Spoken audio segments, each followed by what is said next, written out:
পৃথিবীর সবচেয়ে নিম্নমানের অহংকার হচ্ছে শারীরিক সৌন্দর্য নিয়ে অহংকার করা।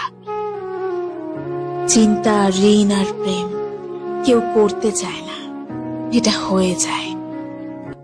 বাড়ির ঝগড়ার কথা পরের উপকারের কথা, আর স্ত্রীর সাথে হওয়া ব্যক্তিগত কথা কখনো বাইরের কাউকে বলা উচিত নয়।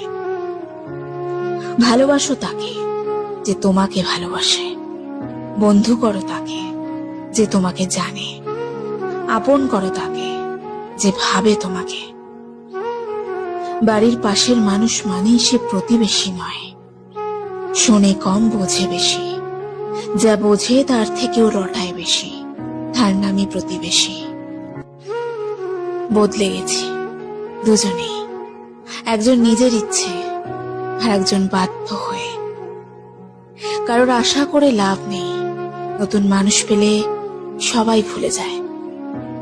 আপনি হয়তো নতুন একজনকে পেয়ে তার অনুভূতি স্পর্শে ভালো থাকবেন, কিন্তু যাকে আপনি ছেড়ে যাবেন সে হয়তো আপনার কথা ভেবে তিলে তিলে মারা যাবে। ভুল 100 বার ক্ষমা করা যায়, কিন্তু বিশ্বাসটা দ্বিতীয়বার আর করা যায় না।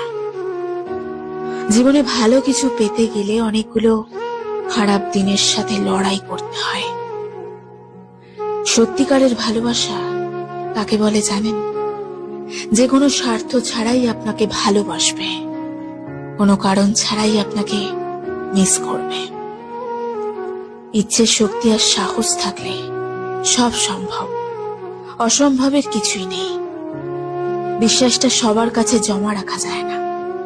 যে বিশ্বাসের মর্যাদা দেবে তার চেয়ে পৃথিবীতে আপন আর কেউ হয় না। কেউ যদি তোমাকে রিজেক্ট করে তাহলে দুঃখ পেও না, কারণ কিছু মানুষ দামি জিনিস ছেড়ে সস্তা জিনিসের